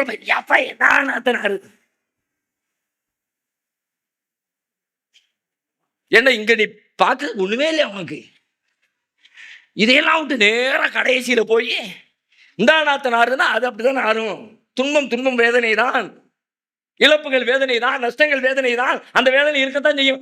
நீ எதுக்கு அதை போக்கஸ் பண்றேங்கிறதா கேள்வி. உன்னுடைய போக்கஸ் எங்க இருக்கு? உன் கவனம் எங்க இருக்கு? உன் சிந்தனை எங்க இருக்கு? உன் எண்ணம் எங்க இருக்கு? எதை பத்தி நினைக்கிற? நினைப்பு ஒருதான் உதறித்துல அவுதுபில்லாஹ் ஷைத்தானின் சொல்றாங்க. தொழுகையில வந்து நான் ஷைத்தான், இடது பக்கம் திரும்பி அவுதுபில்லாஹ் ஷைத்தான் அப்படின்னு என்ன அர்த்தம்? உன் போக்கஸை மாத்து. அவன் கூப்பிட்டான் அங்கே நினைச்சா அப்படித்தான் இருக்கும். நீ எதை அதை நினை, நீ நினைக்க வேண்டியது நினை, நீ அல்லாஹ் நினை, நீ சூறாவை நினை, நீ தஸ்பீஹ் நினை, நீ திக்ர நினை, இறைவனை பற்றி பெருமைப்படுத்த அதை நீ நினை, இதை நீ புறக்கணி. இது ஒரு பயிற்சி வேணும். இது சும்மா சாதாரணமா பேசும்போது கேட்கறதுக்கு நல்லா இருக்கும். ஆனால் பிரச்சனை வருகிற பொழுது நீங்க ஆல்ரெடி நோட் பண்ணி வைக்கணும், போன்ல குறிச்சு வைக்கணும். சிக்கல் வந்த உடனே சிக்கல் வந்தால் செய்ய வேண்டியவை ஒரு லிஸ்ட் போடுங்க. வந்த உடனே நிதானமா தூக்கி உட்காருங்க. ஆமல இதே போட்டு நினைச்சப்பா, என்னது போட்டு நினைக்க மாத்து, என்னமோ வரப்போது அதை நினைச்சுப்பார். அப்படி அதை நினைக்க ஆரம்பிச்சிட்டோம்னா துன்பம் இன்பமாக மாறும், கவலை மகிழ்ச்சியாக மாறும். அப்ப பின்னால் வரப்போகிறது என்று நீங்கள் உறுதியாக நம்புகிற பொழுதுதான் அதன் மீது உங்கள் கவனத்தை குவித்து உங்கள் துன்பத்திலிருந்து விடுதலை பெற முடியும். அதற்குத்தான் அல்லாஹ் சொல்லுகிறான், பின்னாடி வர்றது என்னன்னு உங்களுக்கு தெரியாது. இப்ப சிக்கலா தானே, ஓகே அது பின்னாடி வரப்போகுதுன்னு தெரிஞ்சா இப்ப மனசு தெரியாதே, பின்னால் வருவது எதுன்னு தெரியாதே, ரசூலுல்லாஹ்வுக்கே தெரியாதுன்றான். அல்லாஹ் சொன்னான், நாளை நடப்பது எது என்று எனக்கு தெரியாது என்று நபியே நீங்கள் சொல்வீராக, மறைவானவற்றை நான் அறிய மாட்டேன். லா அகூலு லக்கும் இன்தி ஹஸாயினுல்லாஹ் வலா ஆலமுல் கைப், மறைவானதை நான் அறிய மாட்டேன் என்று நீங்கள் சொல்வீராக. தெரியாத விஷயத்தை நம்புறவன் தான் அறிவாளி. தெரிஞ்சதை மட்டுமே நம்ப கூடாது. அல்லாஹ் சொல்லிட்டான், என்ன சொல்லிட்டான்? துன்பமும் இன்பமும் வாழ்வின் ரெண்டு பக்கங்கள்னு சொல்லிட்டான். அப்ப துன்பத்தை தொடர்ந்து இன்பம் வருங்கிறது கன்ஃபார்மா அல்லாஹ் பண்ணி பேசிட்டான். அப்ப என்னமோ வரப்போகுது, அது எதுவா இருக்கும்னு நீ கற்பனை பண்ணிக்க. இதா இருக்கலாம், அதா இருக்கலாம், எதை வேணாலும் கற்பனை பண்ணிக்க. ஆனா கன்ஃபார்மா நீ இன்பம் வரப்போகுதுன்னு நம்பு, இந்த துன்பம் தூளா பறந்துரும். அதை எப்படி நம்புறது? அதுக்கு தான் எல்லாம் அடுத்து பாயிண்ட் போடுறான். வகுல்லன் நகுஸ்ஸு அலைக மின் அம்பாய் ருசுல் மா நுஸப்பித்து பிஹி ஃபுஆதக். அதுக்கு உனக்கு எக்ஸசைஸ் தேவைப்படுதா? நமக்கு எதனாலும் உடனே பயிற்சி தேவை தானே? அது பயிற்சிக்கு அல்லாஹ் சொல்றான். உனக்கு எக்ஸசைஸ் தேவை, அதை செஞ்சு பார்த்தா தான் உன்னால பிராக்டிக்கலா அதை செய்ய முடியும். ஓகே, ஒன்றும் பிரச்சனை இல்லை, நானே சொல்றேன்னு அல்லாஹ் சொல்றான். வகுல்லன் நகுஸ்ஸு அலைக மின் அம்பாய் ருசுல். ஏராளமான நபிமார்களின் வரலாற்றை நாம் உமக்கு சொல்லி தருகிறோம். மானு சப்பித்து பிஹி ஃபுஆதக். தளராத உள்ளத்திற்காக, கலங்காத உள்ளத்திற்காக. கலங்காத உள்ள வேணும்னு நீ நினைக்கிறல்ல, மானு சப்பித்து பிஹி ஃபுஆதக், உன் உள்ளத்தை உறுதிப்படுத்துவதற்காக, கலங்கற்றமற்றதாக மாற்றுவதற்காக உனக்கு நான் நிறைய வரலாறு சொல்லி வச்சிருக்கேன். அதுதான் உனக்கு எக்ஸ்பெரிமெண்ட், அதுதான் உனக்கு பயிற்சி. அதை போய் ட்ரை பண்ண. அவர் என்ன பண்ணாருன்னு யோசி, அதே மாதிரி நீ ட்ரை பண்ணிக்க போ. நபிமார்களின் வரலாறுகளை பூரா போட்டுங்க. இப்போ கலங்காத மனம் வேணும்னு நினைச்சா இப்ப நீங்க அடுத்து செய்ய வேண்டிய வேலை, ஃபர்ஸ்ட் ஊர் உலகத்துல எல்லா வேலையும் இருக்கிறதா எனக்கு நீங்க நினைக்கணும். ஒண்ணு. ரெண்டாவது, பின்னாடி என்னமோ ஒரு இன்பம் வரப்போகுது, அதுக்கு தான் இந்த முன்னாடி சாம்பிள் அனுப்பியிருக்கான்னு நினைக்கணும். இது இந்த பயிற்சி எப்படி எடுத்துக்கிறது? வரலாறு பூரா சொல்லி தந்திருக்கப்பா. நகுஸ்ஸு அலைக மின் அம்பாய் ருசுல். நபிமார்களுடைய வரலாறு படி அந்த வரலாற்று தெரிஞ்சுக்க. அவங்க என்ன செஞ்சாங்க? அவங்க அல்லாஹ் சொன்னதை, அல்லாஹ் சொன்னா உண்மைதான், அல்லாஹ் பொய் சொல்ல மாட்டான், அல்லாஹ் வாக்குறுதிக்கு மாறு செய்ய மாட்டான், அல்லாஹ் கரெக்டா தான் சொல்லுவான், அதுல எந்த சந்தேகமும் இல்லைன்னு அவங்க நம்பினாங்க. நம்பினதுனால துன்பம் வருகிற பொழுதெல்லாம் அவர்கள் இன்பம் அடைந்தார்கள். எப்படி? வரலாறு அப்படியே சாம்பிளுக்கு எடுங்க. நபி இப்ராஹிம் அலைஹிஸ்ஸலாம், அல்லாஹ் சொன்ன அதே பயிற்சி வகுப்பு தான் இப்ராஹிம் அலைஹிஸ்ஸலாம் வரலாறு. எப்படிப்பட்ட துன்பம்? நெருப்பு குண்டத்தின் முன்னால் நிறுத்தப்பட்டிருக்கிறார்கள். அப்படியே இமேஜின், கற்பனை பண்ணி பார்க்கணும். வெறும் வார்த்தைகளை கேட்டாலும் விளங்காது. நீங்க அப்படி நிக்கிறீங்க, ஒரு பெரிய இக்கட்டான சூழல்ல மாட்டிக்கு நிக்கிறீங்க, தப்பிக்கவே முடியாது அப்படின்னு உங்க அறிவு சொல்ல. அவ்வளவுதான், முடிஞ்சிச்சு, நம்ம வாழ்க்கை முடிஞ்சிச்சு. எப்படி தப்பிக்க போறோம் தெரியல. இப்ராஹிம் அலைஹிஸ்ஸலாத்துக்கு நெருப்பு குண்டம், உங்களுக்கு நெருப்பு குண்டமா இருக்கணும் அவசியம் இல்லை, வேற ஏதாவது இருக்கலாம். உங்களை வாழ்வின் ஒட்டுமொத்த உழைப்பும் திருடப்பட்டிருக்கலாம். அன்னைக்கு காலையில் நிக்கிறீங்க, மொத்தமா போயிடுச்சு 150 பவுன். இத்தனை ஆண்டு காலம் ஓடி ஓடி ஓடாய் தேய்ந்து உழைத்த ஒட்டுமொத்த உழைப்பும் காலி, ஒரே இரவில் திருடு கொடுக்கப்பட்டு விட்டது. ஐயோ, வாழ்வின் எல்லையில் நிற்பதை போல வாய்ப்பே இல்லையே. வயசு நான் 55 வயசு ஆயிடுச்சு, இன்னும் போய் எங்க சம்பாதிக்க போறேன்? இந்த பணத்தை வச்சு தானே வீடு கட்டுன்னு நினைச்சேன், இந்த பணத்தை வச்சு தானே பிள்ளையை கல்யாணம் முடிக்க நினைச்சேன், இந்த பணத்தை வச்சு தானே அதை பண்ண நினைச்சேன், இதை பண்ண, எல்லாம் போச்சே. இனிமேல் நான் தப்பிக்க வாய்ப்பே இல்லையே, வாழ்வு முடிந்து விட்டதே. கிட்டத்தட்ட இப்ராஹிம் அலைஹிஸ்ஸலாம் வாழ்வின் முடிவிலே நிற்கிறார்கள்.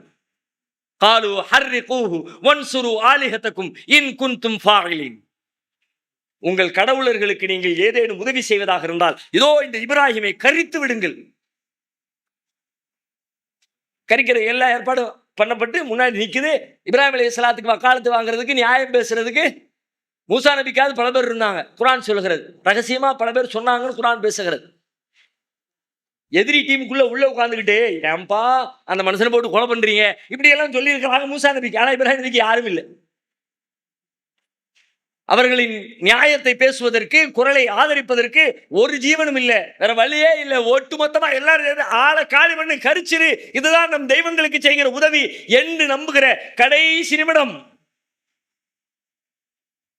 அது போன்ற ஒரு நெருக்கடியிலே நாம் நிற்கிற பொழுது எத்தனை கலக்கத்தோடு, எத்தனை தயக்கத்தோடு, எத்தனை பரிதாபத்தோடு, அழுகையோடு, கூப்பாட்டோடு நாம் நிற்போம். அப்படிப்பட்ட இடத்தில் இப்ராஹிம் நபி இருக்கிறார்கள்.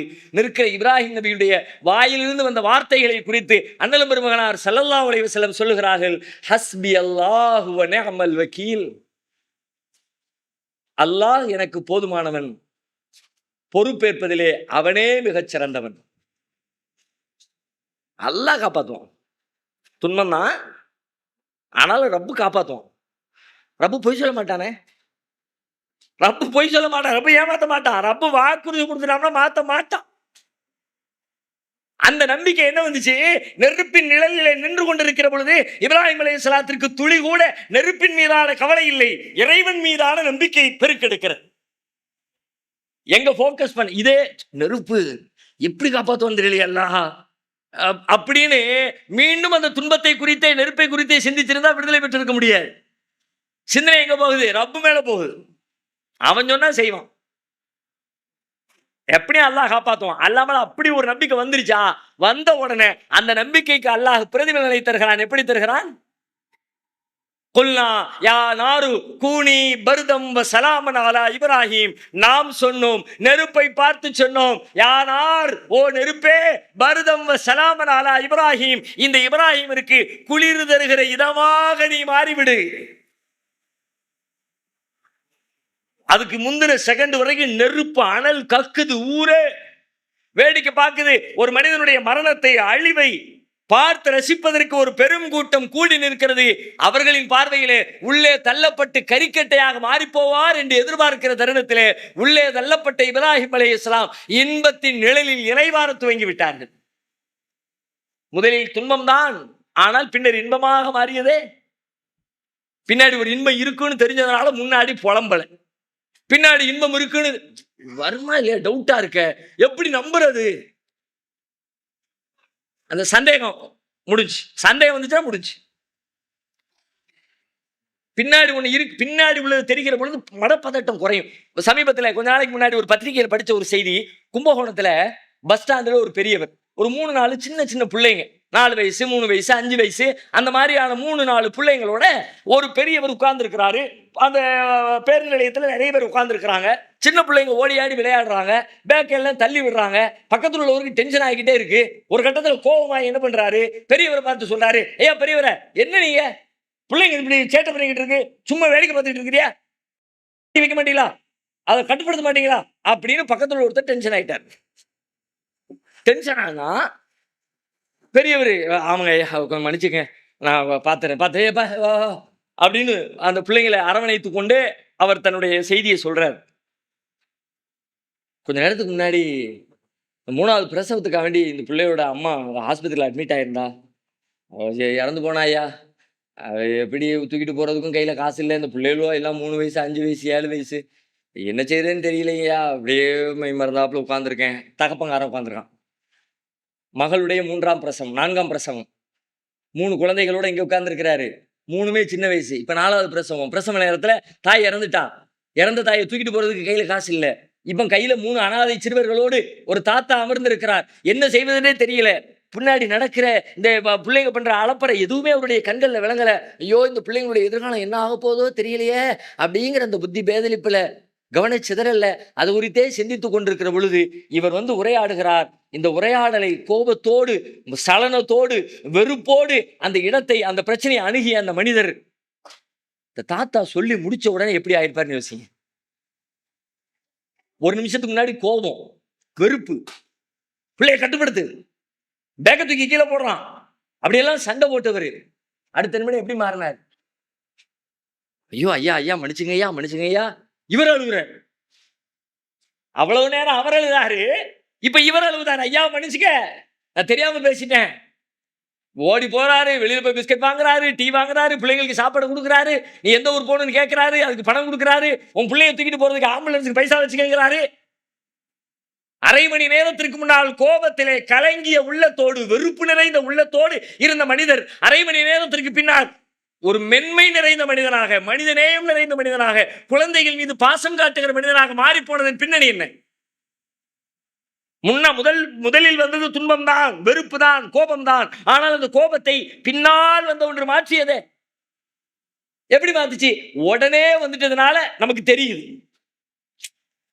இப்ப நம்ம அதை பத்தி எப்படி பேசுறோம்? இந்த வீட்டை சுத்தி பார்க்கறதுக்கு 5 நிமிஷம், தெருவை சுத்தி பார்க்கறதுக்கு 1/2 மணி நேரம் மாறி சில துன்பங்கள் உடனே மாறிவிடும். சில துன்பங்களுக்கு பின்னால் வருகிற இன்பங்கள் சற்று காலதாமதமாக வரும். ஆனாலும் உடனே வந்தாலும் வரலாம், தாமதமாகவும் வரலாம், சில மாதங்கள் ஆகலாம், சில வருடங்கள் ஆகலாம். ஆனாலும் இன்பம் வரும் என்று தெரிந்தால் துன்பத்திலிருந்து நாம் விடுதலை பெறுவோமே. அதுபோல இந்த மனிதர் துன்பப்பட்டார், அதன் பின்னாலே இன்பமும் சேர்ந்து வந்தது. அவருடைய மனதிலே மாற்றம் ஏற்பட்டு ஒரு தெளிவான மனநிலைக்கு மாறுவதற்கு பின்னால் உள்ளது என்ன என்பதை தெரிந்தால் மனம் சாந்தியாய். இப்ப நமக்கு தெரிய மாட்டேங்குது. இப்ப என்ன பண்றது? தெரியலாம் முடியாது. வேற என்ன பண்றது? அல்லாஹ் மேல நம்பிக்கை வை, அதான் வேற வழியே கிடையாது.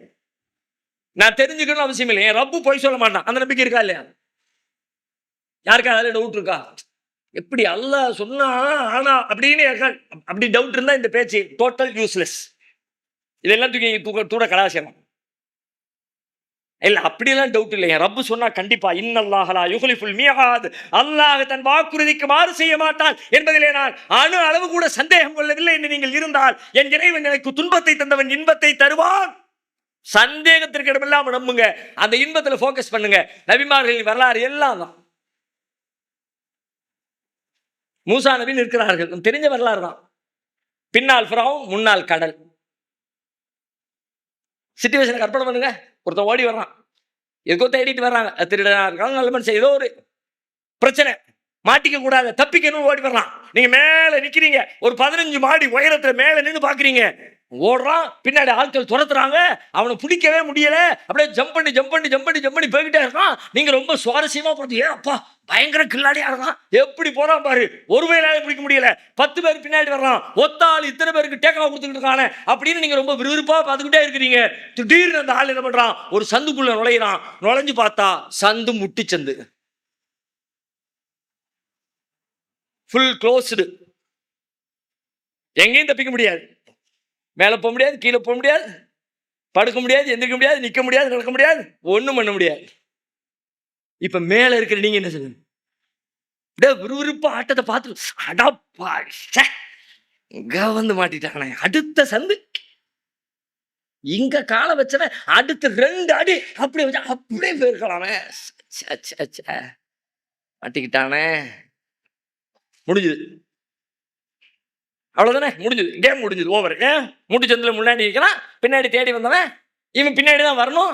அவன் உள்ளே வர தேவையில்லை, வாசலே உட்காந்துருப்பான். வா வாங்க சார் அப்படின்னு வண்டியை திறந்து வச்சிருப்பான். வண்டிக்குள்ள கூண்டுக்குள்ள புளி ஏத்துற மாதிரி வண்டியை திறந்து வச்சு ஏத்திர வேண்டியதான். லபக்குன்னு மாட்டிக்குவான். இதுல ஏதாவது டவுட் வருமா உங்களுக்கு? இதுல இவன் தப்பிக்க வாய்ப்பு இருக்கா? இல்லை. இப்ப மூசா அலைஹிஸ்ஸலாம், இப்ப சொல்லுங்க, நீங்க படிச்ச வரலாறுலாம் மறந்துருங்க, ஏற்கனவே உள்ள வச்சுக்கலாம், தீர்ப்பு சொல்லக்கூடாது. இப்ப தீர்ப்பு என்ன, முன்னாடி கடல், பின்னாடி ஃபிரௌன், போனா அங்க போகணும், இல்லாட்டி இங்க போகணும், வேற வழியே இல்லை. இப்ப என்ன நடந்திருக்கும்? எல்லாரும் சொல்லி எதிர்ப்பா அவ்வளவுதான், முன்னாடி போனா கடல் வந்து சாகணும், அதுக்கு என்ன மாதிரி அவன் கையை காலை பிடிச்சாவது தெரியாம பண்ணிட்டப்பா, அல்லது ரோசக்காரர் தான் போனா அவன் கையில மாட்டி சாவரை விட நம்மளே சைனடு குப்பியை உடைச்சு தின்றுவோன்ற மாதிரி சில பேர் சொல்லுவாங்கல்ல, அந்த மாதிரி நம்மளே உள்ள உழுந்து செத்துருவோம், பிடிச்சாமல ரொம்ப அசிங்கப்படுத்தி விடுவான்டா அப்படின்னு அங்க சாவு, இல்லாட்டி இங்க சாவு, 2ஐ தவிர மாற்று வழி இருக்கா? இல்லதானே, வழியா இல்ல. நீங்க வழி இருக்குன்னு சொல்றதெல்லாம் நீங்க படிச்ச வரலாற்றை வச்சு, தெரிஞ்ச செய்தியை வச்சு, அதையெல்லாம் ஓரம் கட்டிட்டு பிளைண்டா சிந்திச்சா ஒண்ணு முன்னாடி சாவு, இல்லாட்டி பின்னாடி சாவு. ஆல்ரெடி எப்படி இருந்தாலும் சாவு சாவு, அவ்வளவுதான், வாய்ப்பே இல்லைல்ல. அதைத்தான் அன்னைக்கு இஸ்ரவேலர் சொன்னாங்க. நம்ம இன்னைக்கு என்ன சொல்லுவோமோ, உலகம் எதை சொல்லுமோ அதைத்தான் சொல்றாங்க. இஸ்ரவேலர் எல்லாம் மூசா நபி சுத்தி நின்றுக்கிட்டு, யா மூசா இந்நாள முதிரக்கூன்னு வாசமா மாட்டிக்கிட்டமையா, வேற புலம்பிப்பாங்க. பனு சில பேர்களை கேட்கவே தேவையில்லை, அல்ல இவ்வளவுதான் சொல்லியிருக்கான், அதுக்காண்டி அவ்வளவுதான் சொல்லியிருப்பாங்கலாம் கிடையாது, நிறைய பேசியிருப்பாங்க. வசமா மாட்டிக்கிட்டோம், நல்லா இப்படி கொண்டு இழுத்து விட்டீர, அடிமையாவது இருந்தோம், ஏதோ சோத்தகத்தை போட்டான், இப்ப வாழ்வே இல்லாமக்கி விட்டீர, அங்க 2 டீம் ஆயிருக்கும். விடுப்பா, நம்ம நல்லதுக்கு தானே, என்னத்தை விடுறது, நல்லதுக்கு நல்லது, இது நல்லதா, நம்மளை சாவடிக்க கூட்டு விட்டான், நடந்திருக்குமா இல்லையா? நடந்துதான் இருக்கும். அதே மாதிரி அவன் சொல்றான், யா மூசா இந்நாள முதிரக்கூன் வசமா மாட்டிக்கிட்டமையா. மாட்டினாங்களா? அந்த நிமிடம் மாட்டல் தான், அந்த நிமிடம் மாட்டல் தான். ஐயோ முன்னாடி கடல், பின்னாடி மூசா நபிக்கும் அதுதான் துன்பம் தான், துயரம் தான், இல்லைன்னு மறுக்கவே, அது இன்பம்னு சொல்ல முடியாது. மாட்டிக்கிட்டே போய் வேணா இன்பம் சொல்லுவானா? இன்பம் இல்லை, துன்பம் தான். ஆனால் அந்த துன்பத்தின் நேரத்திலே மூசா நபிக்கு ஒரு எண்ணம் இருந்தது, என் இறைவன் பொய் சொல்ல மாட்டான், என் இறைவன் என்னை காப்பாற்றுவான். அதை சொல்லுகிறார்கள், இந்த மகய ரப்பி சேஹதீன், என்னோடு என் இறைவன் இருக்கிறான், அவன் எனக்கு வழிகாட்டுவான். வந்துருச்சு வழி, துன்பம் வந்துச்சு, பின்னாடி அடுத்த செகண்ட் வழினால் வழி. எப்படி வழி? உலகமே பிரமிக்கிற வழி. எத்தனை முறை நினைத்து நினைத்து பார்த்தாலும் அதை கற்பனையை செய்துவிட முடியாத பெரும் வழி. அப்படியே மலைகளை போன்ற தடுப்புகளால் சூழப்பட்டு கடல் பிளந்து நிற்கிறது. கற்பனை பண்ணி பாருங்க, அப்படியே பிரம்மாண்டமா கட்டாந்தரையாக பூமி, தண்ணீர் கிடந்த சுவடு கூட இல்லை. அப்படியே அல்லாஹ்வுடைய அனுமதியின் பேர்ல உள்ள வாகனங்களை இறக்குறாங்க. ஜல்லு ஜல்லு ஜல்லுன்னு பட கரை ஏறுது. பின்னாடி வந்து திறந்து கிடக்கு, வா. இன்பத்திற்கு மேல் இன்பம். என்ன இன்பம்? தப்பிக்க விட்டது மட்டும் இன்பம் இல்ல, ஒன்னை தாளிச்சு விடுவோன்னு ஒருத்தன் வந்தான்ல, அவனை வச்சு செஞ்சாச்சுடா அடுத்த இன்பம். ஓ உள்ள ஐயோ ஆமன்து பிரப்பி மூசா ஹாரூன், நான் வந்து மூசாவுடைய இறைவனை நம்புறேன், ஹாரூனுடைய இறைவனை நம்புறேன். அல்லாஹ் அள்ளி போட்டான் மண்ணை. ஆலானவகத அசைத்த கபுலு குந்தமினல் முஃப்சிதீன். இப்பதான் உனக்கு புத்தி வந்துச்சா? அடே இவ்வளவு நேரம் திரும்ப திரும்ப சொன்னவடா, அப்பமெல்லாம் குழப்பம் பண்ணிட்டு இப்ப நான் நம்புறேன். இந்த நம்பிக்கைக்கு வேலையுள்ள சாவு. இரட்டை மகிழ்ச்சி. இஸ்ரவேலர்களுடைய துன்பத்திலிருந்து விடுதலை ஒரு மகிழ்ச்சி, ஃபிரௌன் கொல்லப்படுதல் என்கிற இரண்டாம் மகிழ்ச்சி. முதல்ல கிடைச்சது ஒற்றை துன்பம் தான். ஐயோ வந்துட்டானே, மாட்டிக்கிட்டமே, என்ன பண்ண போறோம் தெரியலையே, பதட்டம், கவலை, துன்பம் வந்துச்சு. பின்னாடி பேரின்பம். எப்படிப்பட்ட பேரின்பம் ஆச்சு? வரலாறு நெடுகிலும் மூசா நபியின் வெளிவந்தவர்கள், யூதர்கள் என்று தங்களை அழைத்துக் கொண்டவர்கள், இன்றைக்கு வரைக்கும் கூட அந்த ஃபிரௌனிடமிருந்து காப்பாற்றப்பட்ட நாளில் இறைவனுக்காக நோன்பிருந்து தங்கள் நன்றியை வெளிப்படுத்திக் கொண்டே இருக்கிறார்கள். எத்தனை ஆயிரம் ஆண்டுகள் ஓடிடுச்சு. அப்ப அது எவ்வளவு பெரிய வெற்றி. இத்தனை ஆண்டு காலமா ஆஷ்ராவுடைய நாள்ல நம்மளும் தான் நோன்பு வைக்கிறோம். ஆஷ்ரா முஹர்ரம் மாதம் 10ஆம் நாள் நோன்பு வைக்கிறோம்ல. முஹர்ரம் மாதம் 10ஆம் நாள் என்ன நடந்துச்சு? மூசா அலைஹிஸ்ஸலாம் காப்பாற்றப்பட்டார்கள், ஃபிரௌன் அழிக்கப்பட்டான். இத்தனை பெரிய பேரின்பம் அந்த துன்பத்திற்கு பின்னால் ஒட்டிக்கொண்டே வந்துருச்சு. வரும் உங்கள் வாழ்க்கையில், நீங்கள் நம்புங்கள், வரும். நம்பிக்கை வர மாட்டேன், ஒன்றும் பண்ண முடியாது. அந்த நம்பிக்கையை வளர்த்துக் கொள்ள வேண்டியது உங்கள் பொறுப்பு, உங்கள் தனிமை, உங்கள் சிந்தனை, உங்கள் அறிவு. இதையெல்லாம் பார்த்து பார்த்து படிச்சு அதை ஏத்துங்க. ஒரு அட்டம்ல வராது, 2 அட்டம்ல வராது. திரும்ப திரும்ப படிங்க. இது உண்மைதான் என்கிற உணர்வோடு படிங்க. உள்ள ஏறிடுச்சு, பிரச்சனைக்கு வேலையே இல்லை, அடிச்சு தூள் கிளப்பலாம். பெரிய பிரச்சனைன்னு உலகம் நினைக்கும். அசால்ட்டா நீங்க போய்கிட்டே இருப்பே, என்னடா இவன் மனுஷனா இல்லையாடா அப்படின்னு பக்கத்துல உள்ளவங்க பாரு. நேத்து தான் குடோனு எல்லாம் தீயறிஞ்சு எத்தனை லட்சம் காலி பார்த்தியா? ஒரு பண்டலுக்கு 50,000 ரூபாய், 500 பண்டல் காலி, மொத்த சேமிப்பும் க்ளோஸ். காலையே உட்காந்து டீ கடையில் உட்காந்து அரட்டை அடிச்சுக்கிட்டு இருக்கான். நீங்க அரட்டை அடிப்பிய, டீ கடைக்காரன் வாப்பாரு, என்னடா அப்படிதான் நடக்கும். உங்களுக்கு தெரியாது. என்ன எத்தனை பண்டல் போயிருக்கு? 50 பண்டலா? 500 பண்டல் பேக்கப்ல ரெடி ஆகிட்டு இருக்கு. எந்த ஊர்ல எந்த நாட்டில் எப்போ தெரியல. டைம் டெஸ்பேச்சிங் டைம் தெரியல, எப்போ டெலிவரி ஆகும்னு தெரியல. ஆனா எப்படி கன்ஃபார்ம் வரப்போகுது, வந்தே தீரும். அதுல டவுட்டுக்கு வேலையே இல்லை. பதிர்களத்திலே நபிகளார் நிற்கிறார்கள், முதல் நாள் கையேந்துகிறார்கள். அல்லாஹ் சொல்லுகிறான், இது தஸ்தகீசூன ரப்பக்கும், உங்கள் இறைவனிடத்திலே பிரார்த்தித்து உதவி தேடினீர்களே, அந்த நேரத்தை எண்ணி பாருங்கள். ஃபஸ்தஜாபலக்கும் அன்னி முமித்துக்கும் பிஅல்ஃபின் மினல் மலாயிகத்தி முர்திஃபீன். அணியணியாக தொடர்ந்து வருகிற 1000 மாணவர்களை கொண்டு அல்லாஹ் உங்களுக்கு உதவி செய்வான் என்று சொன்னானே, அதை நீங்கள் எண்ணி பாருங்கள். மறுநாள் மாலையில் முதல் நாள் இரவு பெரும் துன்பம். ஐயோ 300 பேர் தான் உட்கார்ந்துருக்கோம், 1000 பேர் எதிர்த்தாப்புல நிற்கிறான். வாகனம் இல்லை, சாப்பாடு இல்லை, வாள் இல்லை, கேடயம் இல்லை, பாதுகாப்பு ஏற்பாடுகள் இல்லை, திடல் நிறைந்த அந்த ஜவான்கள் இல்லை.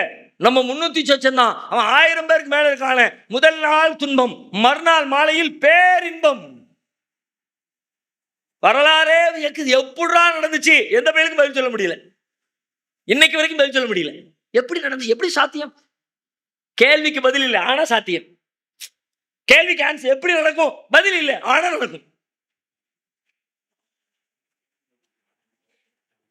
இது அடுத்த பொதுவான ஒரு விதி. இந்த விதியை இதை உள்வாங்குங்க. அல்லாஹ் சொன்ன மாதிரி நபிமார்களை வரலாறு பாருங்க. அவங்க எப்படி நம்பினாங்கிறத அப்படி நீங்க தனிமையில் உட்கார்ந்து உங்க அறிவுக்கு ஏற்ப, உங்க அனுபவத்துக்கு ஏற்ப சிந்திச்சு பாருங்க. கலங்குகிற மனம் என்பது பத்தியான பேச்சுக்கே வேலை கிடையாது. தெளிவோடு, திடனோடு, உறுதியோடு, மகிழ்ச்சியோடு, சிந்தனையோடு நம்முடைய வாழ்வை நாம் கடந்து செல்ல முடியும்.